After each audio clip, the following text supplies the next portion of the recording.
Fala pessoal, tudo bem com vocês? Hoje eu vim aqui gravar um vídeo rapidamente, excepcionalmente muito rápido. Eu não tive tempo de fazer uma pesquisa mais aprofundada, de trazer mais elementos como eu gosto de fazer nos meus vídeos, mas essa situação da prisão do deputado federal, do Daniel Silveira, me fez com que eu tivesse que vir aqui e ainda que falasse sem ter uma profundidade muito maior em artigos, em citar doutrina, em citar outros julgamentos e tal, eu acho que era muito importante a gente vir aqui e trocar uma ideia sobre essa questão. Um dos pilares da democracia moderna é a separação de poderes. Todo mundo aqui já deve ter ouvido falar de Montesquieu, do espírito das leis e da separação que nós temos em poder executivo, poder legislativo e poder judiciário. Esses poderes, eles possuem independência, mas também eles possuem harmonia entre si. Uma das principais funções da separação entre o poder judiciário e o poder executivo, e isso foi adotado pela nossa Constituição, e isso já vem há muito tempo, já sendo adotado por constituições também anteriores, e também na história do constitucionalismo e do processo penal, é a separação entre o poder de acusar, entre quem vai acusar as pessoas e quem vai julgar as pessoas. Em algumas constituições você tem o Ministério Público vinculado ao Poder Executivo. Aqui na nossa, nós temos o órgão do Ministério Público, que são os promotores de justiça, os procuradores da República, que é um órgão independente, é um órgão autônomo e que é um órgão que não está vinculado nem ao Poder Judiciário, nem ao Poder Legislativo, nem ao Poder Executivo. Logo, a Constituição diz que o Ministério Público, ele é o titular da ação penal, é ele que vai demandar em juízo, é ele que vai pedir a condenação de pessoas que cometem crimes. Quando nós falamos de deputados, senadores, esse pessoal mais do alto escalão, presidente da República, ministro de Estado, nós estamos falando do Procurador-Geral da Procuradoria-Geral da República, que representa aqui nesse caso o Ministério Público, e do STF, que é a Suprema Corte, que é a Corte Constitucional Brasileira, que tem a prerrogativa de julgar os crimes que são praticados por essas pessoas. Eu sei que nós temos problemas e nesse ponto você vai me perguntar, mas e essa separação entre o judiciário, entre o Ministério Público e o Executivo, sendo que o Executivo é que indica as pessoas e coloca os ministros? Tá, nós temos sim esse problema, mas independente de ter esse problema, nós temos aqui que trazer uma separação muito grande entre um problema que está na lei, e aí você precisa modificar essa lei por meio do Congresso Nacional. Se está errada a Constituição, você precisa o quê? Eleger pessoas e cobrar desses seus representantes que alterem a Constituição. O que nós não podemos é desrespeitar uma lei ou desrespeitar a Constituição ou não cumprir os parâmetros legais porque nós não concordamos com a lei. Isso não é permitido dentro de um Estado democrático de direito. Eu tô falando isso porque eu já falei em algumas ocasiões que eu considero esse inquérito que foi instaurado lá no ano passado no STF, foi instaurado pelo Dias Toffoli, e ele já nomeou de cara ali o Alexandre de Moraes como relator. Eu considero esse inquérito um inquérito ilegal e inconstitucional. Inclusive a Procuradora-Geral da República anterior, a Raquel Dodge, ela também se manifestou nesse sentido. Depois houve o Aras, né, foi essa troca, e o Aras acabou concordando com a existência desse inquérito. Beleza, por que você acha que esse inquérito é ilegal? Esse inquérito é ilegal porque ele fere a Constituição no que diz respeito às prerrogativas do Poder Judiciário. O Poder Judiciário não tem a prerrogativa de instaurar de ofício e de apurar e de investigar situações que envolvam crimes, porque o Judiciário é o poder exatamente que vai julgar. Essa atribuição, ela é do Ministério Público. Tá, mas tudo bem, aí você tem um regimento interno do STF que foi feito no período da ditadura militar, que autoriza com que o STF abra esse tipo de investigação. Sim, nós temos, mas se você colocar aquele regimento, aquele artigo do regimento interno à luz da Constituição, ele é claramente inconstitucional. O que aconteceu é que, até o momento, ninguém se propôs a arguir a inconstitucionalidade desse regimento interno. Até porque é meio complicado aí você querer julgar o seu próprio estatuto como inconstitucional, mas isso é uma questão que a gente pode falar em outra ocasião. Mais do que isso, aquela prerrogativa lá do STF de instaurar aqueles inquéritos, eles se dão para situações que acontecem ali dentro, sabe? Por exemplo, um advogado que chega e bicuda a porta, ou alguém que tenta agredir um juiz. São coisas que acontecem dentro do STF, e não necessariamente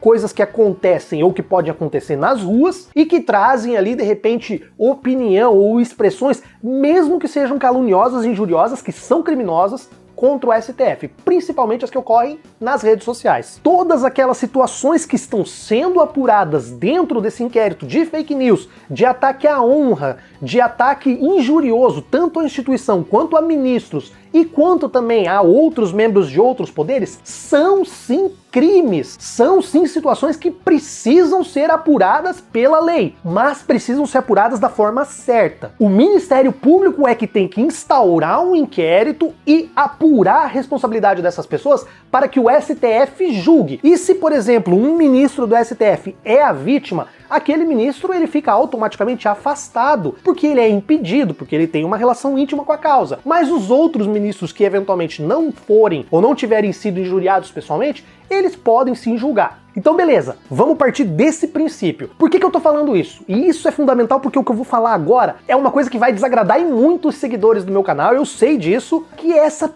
prisão do deputado Daniel Silveira, ela é ilegal. Tá, beleza, você pode me odiar, você pode me xingar, pode deixar o seu comentário, pode contestar. É óbvio que existe dentro do direito também pessoas que vão entender que essa prisão é legal, e inclusive eu participei de uma live hoje com o Carlito, e vocês podem dar uma olhada também, eu vou deixar ela linkada aqui. O direito, ele é uma estrutura jurídica, lógica, que tem ciência por trás. O direito todo não é ciência, mas existe ciência dentro do direito que visa criar regras que vão regulamentar a situação entre as pessoas e regras que vão te proteger de um abuso do Estado. Isso são as nossas garantias constitucionais. Essas garantias, elas são para todos, independente de eu gostar ou de eu não gostar de uma pessoa. Então, quando nós temos uma situação de uma prisão que é ilegal, independente de eu gostar ou não gostar daquela pessoa, o direito tem que olhar para aquilo e falar: respeitou os trâmites da lei, respeitou a essência da lei, respeitou a formalidade da lei, tudo foi feito da forma correta? Beleza. Se não foi feito da forma correta, você precisa relaxar, o termo técnico de soltar, de anular aquela prisão ilegal. Você precisa relaxar aquela prisão, porque senão nós corremos o risco de endossar uma ilegalidade, e se nós começarmos a endossar ilegalidades, aí nós vamos ver aquele poema do Brecht lá acontecendo, sabe? Primeiro levaram os negros, primeiro levaram os operários e tal. Gente, se eles virem e se a gente autorizar com que as coisas aconteçam só porque eu não gosto de determinada pessoa, nós vamos estar permitindo um ato antidemocrático, um ato autoritário por parte de um dos três poderes, que é o poder judiciário. Geralmente a gente espera que esse tipo de situação venha lá do executivo. É óbvio que eu não estou dizendo que isso está sendo ditatorial, eu estou dizendo que isso é ilegal, que isso está em desacordo com a lei, e por isso precisa ser parado. Porque se nós começarmos a passar pano para esse tipo de irregularidade, daqui a pouco os ministros do STF vão ser todos terrivelmente evangélicos e eles vão começar a decidir de uma forma que vai ter o precedente anterior, e aí eles vão conseguir prender e fazer o que eles quiserem sem precisar dos generais, sem precisar das forças armadas, e acabar com o Estado democrático de direito. Tá, beleza. O que tem de mais nessa prisão do Daniel Silveira? Eu vou deixar pra vocês aqui depois os artigos de lei, eu não tive tempo de pesquisar muito a fundo, mas a decisão também tá aqui, e nessa decisão ele vai citar vários crimes lá da Lei de Segurança Nacional, que são crimes que sim, o senhor Daniel Silveira cometeu naquele vídeo que ele publicou. Eu não tô dizendo que ele não cometeu crime, ele cometeu crime, ele precisa ser julgado, ele precisa ter o cargo dele cassado na Câmara e ele tem que ser preso, mas isso tem que acontecer da forma correta, porque lá nessa decisão do Alexandre de Moraes, ele elenca uma série de crimes que teriam sido praticados por ele, só que todos esses crimes que ele cita, que estão na Lei de Segurança Nacional, nenhum desses crimes que são mencionados ali estritamente são crimes inafiançáveis. Ele fala da existência de uma investigação e que nessa investigação há diversos crimes. E ele cita, inclusive, ali um artigo da Constituição que fala que são crimes inafiançáveis os crimes que são feitos com violência ou grave ameaça ou pegar em armas contra a democracia. Mas ele usa isso para dizer que a Constituição quer proteger a democracia, tanto é que ela estipula que é um crime inafiançável esse tipo de coisa. Só que em nenhum momento ela atribui essa condição de estar criando uma milícia armada, de estar criando um grupo armado pro Daniel. Ou seja, ela menciona a existência dessa situação, mas ela não traz prova, não traz elemento, não traz nada. Pelo contrário, ela se prende ao vídeo, e o vídeo é um vídeo calunioso, é um vídeo injurioso, é um vídeo criminoso. Só que dentro dos crimes que ele cometeu lá na Lei de Segurança Nacional, que também é uma lei que, ao meu ver, é uma lei inconstitucional, mas vamos deixar ela lá, vamos usar ela lá. Nenhum daqueles crimes são considerados crimes inafiançáveis. Os crimes inafiançáveis, segundo a Constituição, são quem comete crime de racismo, quem comete crime de pegar em armas para tentar, ou formar uma milícia armada para tentar acabar com o Estado Democrático de Direito. São também os crimes hediondos, e aí nós temos uma lei específica dos crimes hediondos que trata, por exemplo, o homicídio qualificado, a extorsão mediante sequestro com o agravante, qualificado também é um crime hediondo, o estupro também é um crime hediondo, assim, são uma série de crimes hediondos, mas esses crimes específicos não são considerados crimes hediondos. Terrorismo também é considerado um crime inafiançável, acho que até, se não me engano, o tráfico de drogas hoje é considerado um crime inafiançável. Beleza, mas esse crime que o Daniel praticou não é inafiançável. Só que, olha só, e isso já aconteceu uma vez com a prisão do senador Delcídio Amaral. Nós temos vários tipos de prisão, só que o deputado federal, ele tem prerrogativas que estão na Constituição que dizem que ele só pode ser preso se ele estiver em flagrante crime de um crime que seja inafiançável. Como nenhum daqueles crimes são inafiançáveis, ele precisou criar um artifício, ele precisou dar um balão na lei, e foi isso que o Alexandre de Moraes fez, na minha opinião. Como eu estava falando para vocês, existem diversos tipos de prisão. Nós temos a prisão cautelar ou a prisão preventiva, que são as prisões que são expedidas durante uma investigação, durante o curso de uma ação, que são, por exemplo, para garantir a instrução de um processo, que são para garantir a ordem econômica, a ordem social, que são prisões, por exemplo, de quem está ameaçando testemunha, de quem está, por exemplo, incitando caos, que são situações que você pode prender uma pessoa mesmo que ela não esteja em flagrante. Nós temos também a prisão da pessoa que foi condenada em segundo grau, em terceiro grau, que vai ser recolhida, e nós temos a prisão em flagrante, que é o caso agora. Então tá, ele tava numa situação de flagrante? Tava. Olha pessoal, na hora que eu tava editando esse vídeo, eu acabei encontrando depois mais alguns argumentos, lendo mais algumas críticas, mais alguns posicionamentos, inclusive do Augusto de Arruda Botelho, e eu me convenci também de que não há flagrante, ou seja, é mais uma ilegalidade junto com aquelas que eu já falei. Por que não é flagrante? Porque seria flagrante no momento que você está gravando, postando o vídeo. Uma vez que esse vídeo está postado, o crime já se consumou e você sai do estado de flagrante. Se você quiser uma analogia, vamos pensar o seguinte: eu pichar um muro de alguém, é crime? Pode ser crime.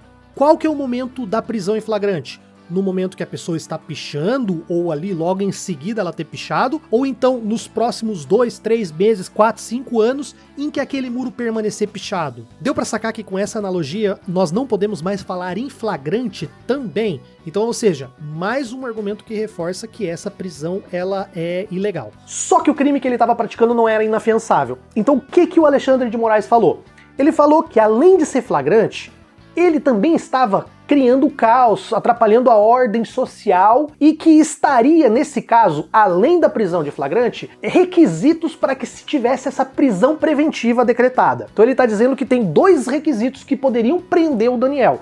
Tanto os motivos do flagrante, quanto os motivos da prisão preventiva. Só que olha só, quando você é preso em flagrante, ou você é preso numa dessas situações da prisão preventiva, e essa situação depois passa. Então você foi preso em flagrante ou foi preso em preventivo. Você tem o direito de pagar uma fiança e sair e responder em liberdade. Os crimes são, via de regra, afiançáveis. Só que alguns crimes não são afiançáveis. E aí nós já mencionamos os hediondos, tráfico, tortura, enfim, aqueles crimes lá. Como o Daniel não cometeu nenhum desses crimes que é inafiançável, existe uma outra hipótese de você negar fiança para a pessoa. É você negar a fiança para a pessoa quando ela ainda está naquela situação de que ela está tumultuando o processo ou causando caos. Se eu tenho uma ordem de prisão, por exemplo, para alguém que está ameaçando testemunha, enquanto essa pessoa estiver ameaçando testemunha, eu não posso dar a fiança para ela. Só que essa questão de você não poder dar a fiança para quem está preenchendo os requisitos da prisão preventiva, ela é uma inafiançabilidade processual, ela não tem a ver com a natureza dos crimes. Porque olha só, qualquer crime do Código Penal, até o furto de galinha, se a pessoa estiver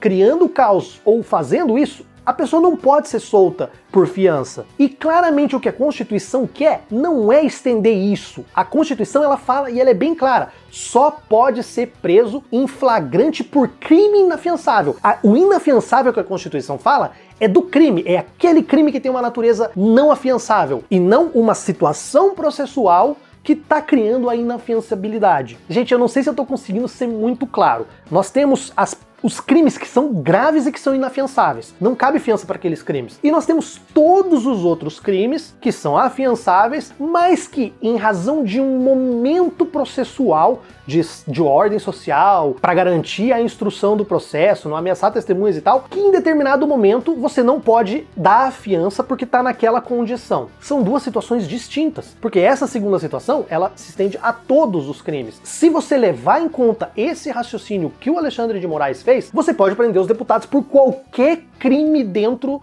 do Código Penal. E não é isso que a Constituição quer. Então, pessoal, o que eu quero dizer para vocês é que o Daniel praticou o crime? Parece-me que sim, eu tenho quase certeza que ele praticou sim esses crimes. Ele precisa ser julgado? Precisa. Ele precisa ser condenado? Precisa. Ele precisa perder o mandado? Precisa. Ele precisa ser preso? Precisa. Mas tudo isso tem que acontecer dentro de um padrão normal do direito. Normal por quê? Porque essa prisão em flagrante, ela não atende os requisitos da lei. E isso já gerou uma discussão, inclusive na prisão do senador Delcídio, alguns anos atrás, que caiu exatamente sobre essa situação. Você pode prender preventivamente um parlamentar? A Constituição não autoriza. Algumas pessoas vão entender que é sim cabível essa prisão preventiva. Beleza, isso é uma discussão jurídica muito interessante. Ao meu ver, a Constituição ela é taxativa. Ela só permite a prisão de um parlamentar por crime em flagrante inafiançável. Então é isso, pessoal. Eu não sei se vocês viram o meu vídeo sobre provas ilegais, que eu mencionei até um parecer de um procurador que pedia a soltura de um traficante que foi condenado. É um dos vídeos anteriores meu aqui. Essa situação, para mim, é muito parecida. É uma situação em que você tem sim uma pessoa que cometeu o crime, você tem sim uma pessoa que precisa ser condenada, você tem sim uma pessoa que precisa ser extirpada da vida pública, mas você tem um método de agir que contraria os preceitos legais. E se nós autorizarmos que esses preceitos legais, eles sejam esmagados, eles sejam ignorados, isso pode acabar se voltando contra qualquer um de nós no futuro. Então é isso, eu tô separando aqui o que eu, Tássio, desejo, o que eu acho de justo, injusto, o que eu quero, do eu, Tássio, que trabalha com o direito e que tá fazendo uma análise científica de um conteúdo jurídico. Esse é contrário a essa prisão. Então eu espero que eu tenha sido claro, eu espero que vocês tenham gostado. Qualquer coisa também, eu fiz uma live, eu participei de uma live que deve ter saído hoje, meio-dia, lá no canal do Carlitos. Vocês podem olhar lá, vai ter a presença do Bruno e do Carlitos, e pelo que vocês vão ver, né, vai ser uma discussão bastante interessante, porque não há consenso entre essa ideia. Pessoal, vou ficando por aqui, um grande abraço a todos e nos vemos em breve.